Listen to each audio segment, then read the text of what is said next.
그동안에 우리가 에베소 강론을 했는데요. 절기가 절기니만큼 오늘 고난주간 또 다음 주 부활주간 연이어 진행되면서 잠시 멈추고 이 절기에 대한 말씀으로 우리가 삼가하는 게 옳겠다고 판단했습니다. 자, 오늘 말씀의 제목은 군중 속의 신앙인들 그랬어요. 무슨 얘기냐면 군중하면 많은 무리들, 흔히 우리가 이름하여 여론이라고 합니다만 또 하나에게 신앙인들이라고 했으니까 상당수의 많은 하나님을 섬기는 사람들이 이 군중들 속에 산다는 거죠.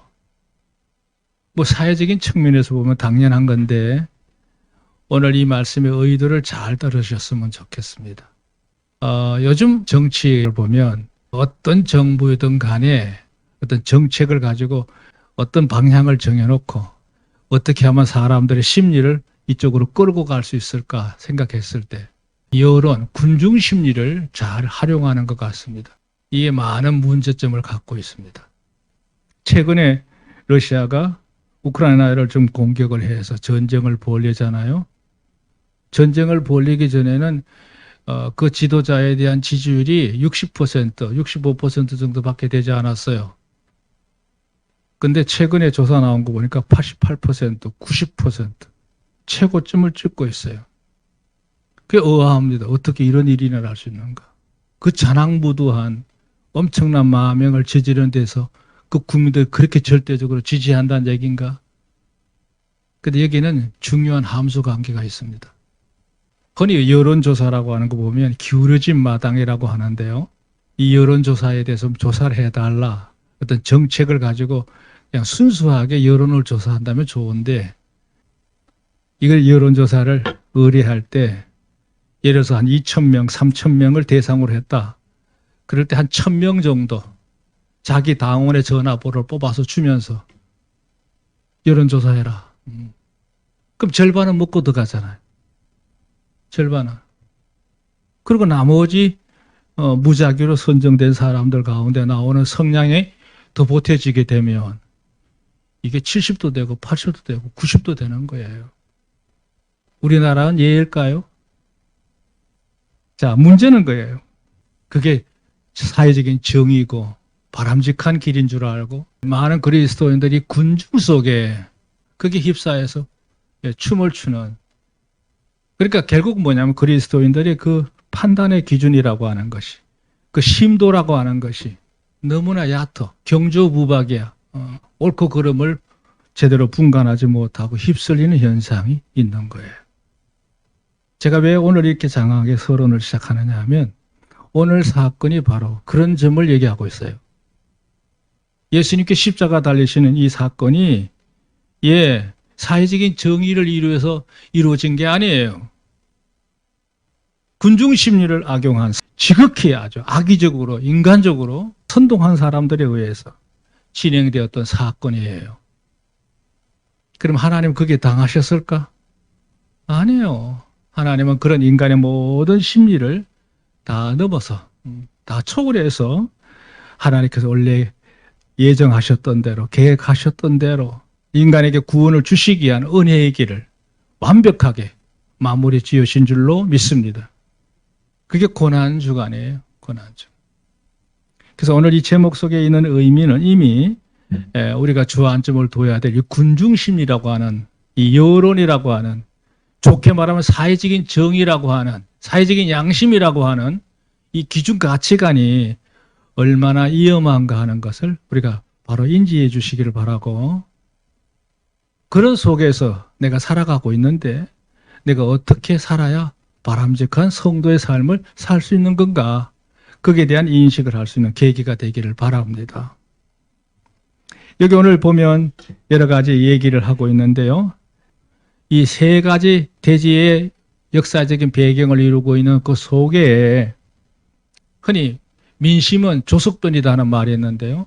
군중들이 어떻게 요동치는지 그런 점을 한번 주의 깊게 보시면 좋겠어요. 제1대지 보면 예수님의 예루살렘 입성과 대소동 그랬습니다. 예수님께서 약 3년 4개월 정도 사역을 하셨죠. 그리고 이제 막바지에 6월절을 한 일주일 앞두고 예루살렘 성을 입성하십니다. 그동안에 여러 차례 예루살렘 오셨지만 이번에는 주님께서 아주 의도적으로 눈에 띄게 드러나게 입성하셔요. 베단이라고 하는 곳에 일주일 전에 도착하셔서 사랑하는 사람들과 친분을 나누시고, 그러고는 이제 베다니를 출발해서 오늘이죠, 오늘. 백박의 동네를 거쳐서 어린 나귀를 취해서 그 나귀를 타시고 예루살렘 성을 입성하십니다. 그랬을 때 사람들이 이제 이분의 때가 됐구나. 그래서 주님을 늘 여러 가지 모양으로 따랐던 사람들이 많았죠. 가장 척권 있는 사람들도 있지만 예수님께서 이렇게 주목할 만한 이런 모든 일을 행하신 그것을 정치적인 면에서 역용하기 위해서 수많은 군중들이 동원됐던 걸 보게 돼요. 자, 주님이 가시게 되니까 사람들이 극진한 예우의 일환이죠. 자기가 입었던 옷을 벗어서 그 나귀가 지나갈 그 앞자리에다가 바닥에 깔면서 소리를 치는 겁니다. 호산나 다윗의 자손이여, 찬송하리로다, 주의 이름으로 오시는 이여, 가장 높은 곳에서 호산나, 이러면서 외칩니다. 그리고 어떤 이들은 이제 종려가지를 잘라가지고 흔들면서 계속 따라가면서 외치는 거죠. 호산나, 호산나, 호산나. 대소동을 일으킨 사건이 바로 이 종려주일입니다. 이 많은 군중들이 주님을 따랐지만 이런 군중들의 그 관심, 인기, 이거는 맨날 가질 못했어요. 이제 뒤에 다시 그 문제를 언급하려고 합니다. 그 당시 사회가 로마라고 하는 나라의 정치적인 지배를 받고 있었기 때문에 예수님을 통해서 반등의 기회를 노리고 있던 불순한 무리들도 있고요. 이래가지고 그들이 예수님의 이 인기를 병합해가지고 이렇게 선동을 하는 모습을 보게 돼요. 예수님의 제자들은 이걸 보고 야, 우리의 때가 안 나보다 이렇게 우쭐했을지 모르지만 주님은 너무나도 잘 아시는 분이죠. 여기 옆에 주보에도 쭉 나왔습니다만, 그러니까 이제 대제사장들, 서기관들, 바리새인들, 유대인의 간원들, 이들이 이제 웬 소동이냐, 못마땅해 생각해서 저걸 어떻게 좀 안 될까, 사리모의를 행합니다. 그때는 군중들이 워낙 예수님 편이기 때문에 드러내고 하지 못하고 뒤에서 엄밀하게 추진을 하죠. 어떻게 하든지 6월절이 오기 전에 끝장을 내야 될 텐데 어찌하면 좋을까, 이런 계획을 세우게 되죠. 그리고 주님이 그 이튿날 거기다가 다시 기름에 불 붙이듯이 말이죠, 예루살렘 성전으로 들어가서 성전을 완전히 뒤엎어버리는 사건이 벌어지잖아요. 그게 진정한 의인데 제사장이나 바리새인이나 사두개인들, 권력층에 있는 사람들이 뒷돈을 챙길 수 있는 그 예루살렘 성전에 나오는 수입을 예수님이 다 엎어버렸으니까 얼마나 적대적인 마음으로 바뀌었겠어요. 이 여론이라는 건 미묘해서 어떻게 예루살렘 성전에서 이와 같이 난동을 필 수 있느냐는 말로 의식을 바꿔버리면 이게 사람을 선동하기 또 좋거든요. 그래서 열성분자들을 동원해가지고 또 반대 여론, 급부족으로 일어나는 현상을 볼 수 있다. 우리나라도 해방 이후 지금까지 근 70년 역사가 지나오는 동안에 정치 흐름을 보세요. 이 군중 심리를 이용해서 일어났던 소란한 정치 역사예요. 계속해서 누군가 자기의 목적을 따라서 여론을 뒤엎으려고 하는 이 역사가 진행되고 있지 않고 사실은. 자, 문제는 두 번째 나왔죠. 제사장들과 서기관들의 사리강구라고 그랬어요. 그 예수님을 죽이려고 하는 계획을 가지게 됩니다. 그렇게 예수님이 예루살렘 성에 입성하실 때 호산나 소리쳤던 그 수많은 환영의 인파가 그 불과 며칠 사이에 벌써 사회 속에는 예수님에 대해서 옳지 않은 시선을 보게 되는 여론이 만들어지게 되고 분위기가 이상하게 급변한단 말이에요. 그러니까 예수님이 적대의 대상으로 되어 바뀌어버리는, 뒤에서 이 작업을 합니다. 그게 얼마나 헤게모니라고 그래요. 헤게모니. 헤게모니란 말은 뭐냐면 어떤 무리의 주도권을 잡는다는 얘기예요. 그 주도권을 잡기 위해서 예상한 이 군중 심리를 조종하는 이들이 있단 말이에요. 특히 대제사장, 서기관들, 바리새인들, 이 계층에 있는 이 사람들은 말이야. 밑에 있는 아래 사람들 동원해가지고 유언비어도 만들게 되고 온갖 금모수수 다 만들게 되고 자극적인 말도 만들게 되고 똑같죠? 정치 형태하고. 그렇게 해서 여론을 만드는 거예요. 근데 문제는 뭐냐? 여기 두 번째 문단에 보세요. 문제는 이러한 상황에 참 아이러니한 일이 벌어져요. 참 모순점이다 이거야 이거. 그게 뭐냐면은 바로 가룟 유다가 여기에 걸려듭니다. 아마 가룟 유다는 판단력이 빨랐겠죠. 사람들의 민심이 어떻게 변하는가 눈치를 살피게 되고 예루살렘 성에 예수님이 입성하실 때만 해도 대단했는데 하늘을 찌를 듯 했는데 불과 며칠 사이에 예수님이 적대적인 인물로 지목이 돼가지고 이미 그 분위기가 쫙 깔아앉아 있는 거죠. 야, 이대로 가다가는 저분 따라다녔던 제자 노릇 하다가는 큰일 나겠구나. 아마 자기 신면의 불안감도 느꼈을지도 모르겠고. 그 불과 며칠 사이에 가룟 유다의 마음속에 마귀가 역사하기 시작한 거예요. 소위 말하면 이들의 악의 무리에 이 공작에 걸려든 거예요. 그리고 이 스스로 자기 발로 제사장을 찾아가서 예수님도 아니겠지. 예수가 머무는 곳을 내가 압니다. 예수님을 잡으려고 혈안이 되어 있는 그들에게 얼마나 좋은 거예요. 그 보상으로 은 30을 받았어요. 은 30을. 그리고는 예수님이 있을 곳을 누구부터 잘 아는 거죠. 그런 기회를 봐가지고 예수님을 팔아넘기는 사건에 바로 이 가룟 유다가 앞잡이가 되지 않습니까? 앞잡이가. 그 이태리의 유명한 문학가 중에 파핀이라고 하는 사람이 있는데 그 사람이 쓴 그 책 가운데 예수전이라고 하는 책이 있어요. 그 책에 보면 가룟 유다에 대해서 이런 평가를 했어요. 유다는 이 세상에 가지고 있는 최대의 신비다 그랬어요. 무슨 얘기냐면 어떻게 가룟 유다와 같은 사람이 예수님의 제자가 될 수 있을까? 왜 예수님이 그를 제자로 삼으셔가지고 이 같은 일을 당한단 말인가? 또 반대쪽 얘기에서는 예수님의 제자가 됐다고 하는 그 영광스러운 자리에 있는 사람이 어떻게 하루아침에 예수님을 반역입니까? 반역을 해서 돈을 받고 예수님을 팔아넘기는 이런 일을 저지를 수 있을까? 그 이상하게 볼 거 없어요.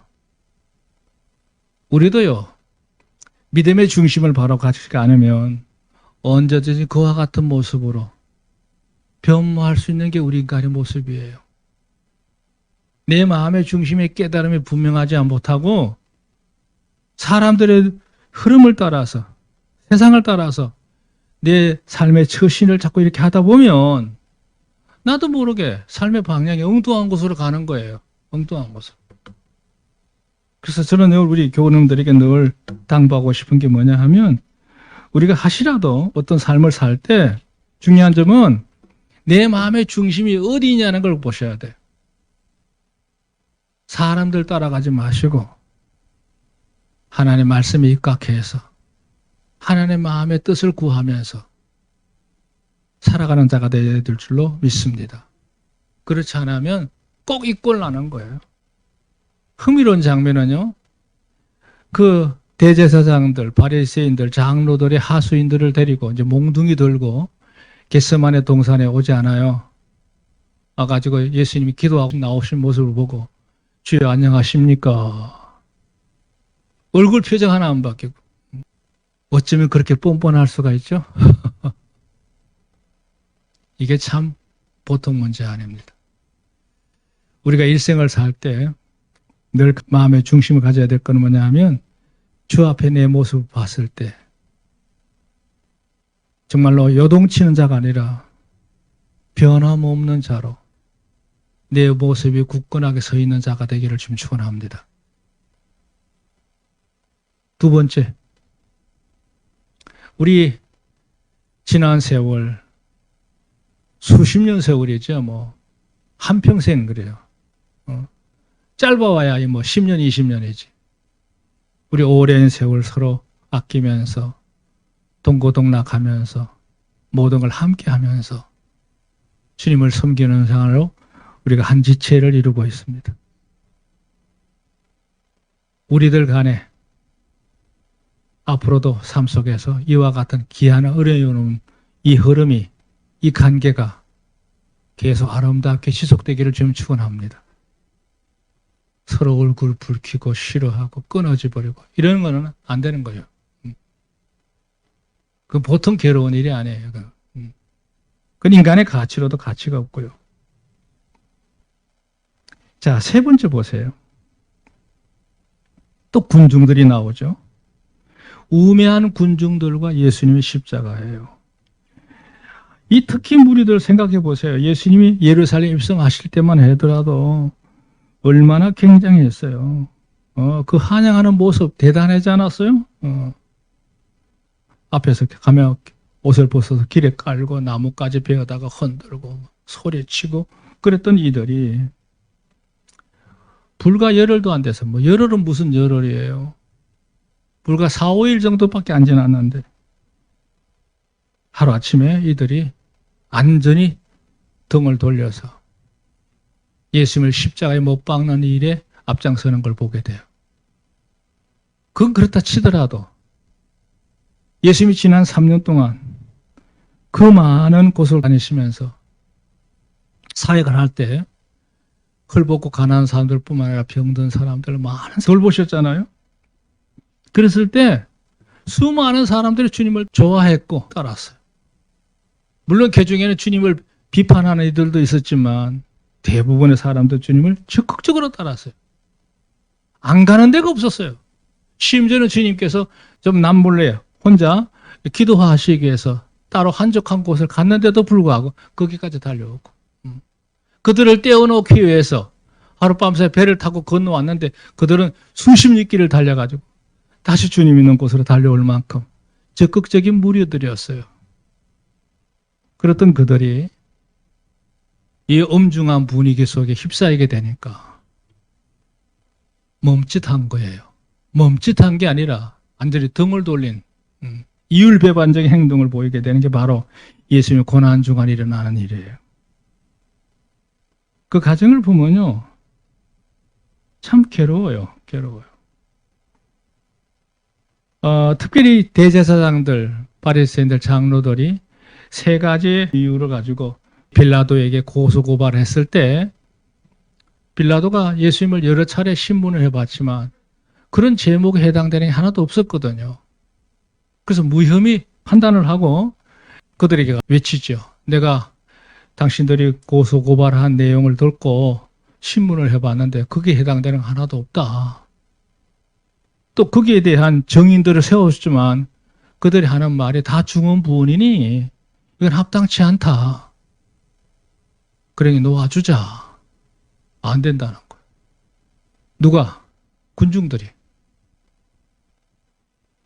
이미 뒤에서 다 공작을 해가지고 압력을 넣어가지고 이 사람들의 마음을 뒤집어 넣어버린 거예요. 그럼 매질을 해서 내놓겠다. 매질도 안 받아줘. 안 된다는 거예요. 그러니까 또 타협하죠.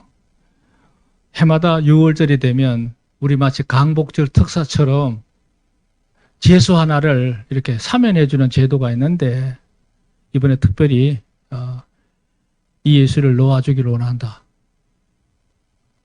안 그러면 여러분 속에서 흉악한 악을 행한 바라바로 가는 악질범이죠. 악인이 있는데 그를 놓아주기 원하느냐 예수님을 놓아주기 원하느냐 이렇게까지 타협을 해요.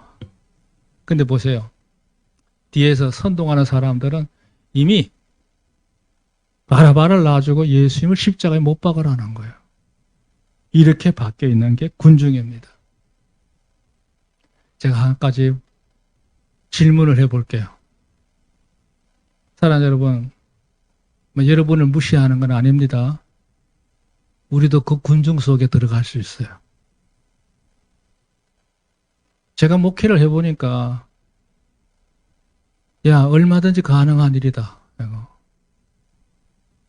물론 혼자 있을 때는 정말 분명하고 판단력이 있는 것 같은데 무리 속에 이렇게 섞여 놓으니까 사람의 마음의 중심이 흔들리더라고. 그걸 바로잡는 게 얼마나 어려운지는 몰라요.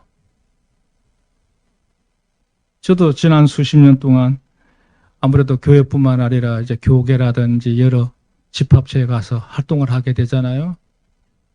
그게 분명히 옳지 않은데 이미 뒤에서 뭐 이해관계도 있고 여러 가지 관계가 있겠죠. 그래가지고 분위기가 엉뚱한 걸로 흘러가는 거예요. 그건 있을 수가 없는 일이에요. 그래서 옳지 않다 발언을 했더니만 이게 그러면 투표합시다 이렇게 된 거예요. 그 투표의 결과가 의일까요? 아니거든요. 절대 여론이라고 하는 건 의의 방향을 가는 게 아니에요. 그걸 조종하는 헤게모니의 주동자를 따라가서 그 방향으로 가는 거예요. 우리가 사는 앞으로 세상도 마찬가지예요. 흔들리지 마세요. 아멘. 저는 오늘 정치적인 발언하는 거 아닙니다. 군중의 위험이, 여론의 위험이 얼마나 크냐는 거예요. 그건 그렇다 치더라도 문제는 그 속에 그리스도인들이 끼어 있다는 게 문제예요. 그리스도인들이. 가장 최근에 예로 우리가 지금 러시아하고 우크라이나 싸우는 걸 보세요. 군인들은 기독교인들이에요. 양쪽 다. 그리고 옛날에 이들은 원래 한 연방 국가 안에 있었기 때문에 큰 집, 작은 집이 우크라이나도 있고 러시아도 있어요. 평상시에 오갔던 사람들이에요. 지금은 죽기 살기로 서로 죽이려고 하고 있어요. 왜 그래야 돼요? 뒤에서 선동하는 사람에 의해서 이렇게 만들어진 거예요. 오늘 제목이 그래서 중요한 거예요. 참 내가 중심을 바로잡고 산다는 게 얼마나 중요한 건지. 사랑하는 여러분, 세상에 엉뚱한 곳을 흘러갈지라도 여러분의 중심만큼은 하나님 앞에 바로 서서 견실하게 살아가는 성도가 되기를 주님 축원합니다. 그 외에는 없어요. 없어요. 이 말씀의 중심을 잡고 우리가 살아가야 되지, 절대 우리가 그런 여론의 환경에 따라서 경조부박하면 안 돼요. 경조부박, 가벼울 경, 방정 맞을 조, 떨부, 열벌박. 그러면 안 된다는 얘기예요. 예수님께서 이제 겟세마네 동산에서 결박이 되고 난 이후에 밤새도록, 그리고 그 이튿날 금요일 날 아침 9시 이전까지 계속 시달리잖아요. 오늘 주보에 소개했습니다만, 사복음 내용을 조합해 보면 6번 신문을 받아요. 6번. 그 6번 항목을 쭉 써놨죠. 성경구절까지. 예수님이 한밤중에 한 자정쯤 결박이 돼가지고 아침, 그러니까 정상적으로 빌라도 법정에 설 때까지 이미 예수님은 밤새도록 이곳저곳 끌려다니면서 신문을 받아요. 이게 다 불법이에요. 그런 일이 밤에 이루어져서 될 문제가 아니에요. 근데 그게 가능했던 이유가 뭐냐면 이미 군중들을 동원해가지고 그 분위기를 만들어 놓은 거예요. 예수님을 호산나로 외쳤던 그들이 오히려 예수님을 이렇게 불합리한 이 신문에 끌려다니면서도 그 어느 누구도 반항할 수 없는 분위기를 만들어 놔버렸어요. 여기 안나스라는 사람은 안나스. 이 사람은 정경 대제사장이에요. 현직 가야바의 장인인데요. 제가 이런 얘기하면 미안합니다만 이 인간이 왜 나서는지는 모르겠어요. 근데 이게 정치적인 사회라고 하는 거 알 수 있어요. 안나스는 나오면 안 되는 거예요. 근데 현직 대제사장이 있음에도 불구하고 자기가 나서서 이 모든 일은 내가 책임지겠다. 너는 가만히 있어라. 내 모든 거 내가 다 뒤집어 쓸게. 그리고 아마 예수님을 가서 신문해가지고 불합리한 조건을 붙여서 신문하는 거예요. 그러다가 이제 사회한테 넘기죠. 가야바한테 넘깁니다. 그렇게 해서 밤새도록 그러고 있는 거예요. 그리고 불법적으로 새벽이네 기죠. 산에든 공회를 열어가지고 예수님을 죄인으로 몰아가게 되고, 그걸 안건을 들고 이제 빌라도 총독에게 가서 또 군중들을 동원해가지고 으쌰으쌰 하는 거예요. 참 이게 보통 문제 아니에요. 뭐 더 말씀 진행하기 전에 말씀을 드립니다만, 앞으로 우리가 사는 사회도 마찬가지예요. 많은 소란함이 있을 거라고 생각돼요. 왜냐하면 그동안 누렸던 많은 기득권들의 누림이 많았거든요. 그게 정상적이면 좋은데 부정한 것들이 너무 많단 말이에요. 그걸 뒤집으려고 하면 여러 가지 이해관계가 얽히기 때문에 우리나라도 조용할 수는 없어요. 그게 우왕좌왕하지 마시고 조용하게, 차라리 그럴 시간이면 주님의 전에 와서 기도하면서 내 중심을 반듯하게 지킬 수 있는 여러분 되기를 좀 축원합니다. 함부로 휩싸이지 마세요. 꼭 경고하고 싶어요. 오늘 이 본문에 보면 이런 모든 일들이 왜 일어나느냐, 한마디로 군중을 동원한 이런 방향의 탈바꿈이 이런 문제를 야기했거든요. 오늘 제목처럼 이런 군중들 속에 나라고는 존재가 얼마든지 가룟유다처럼 말이죠.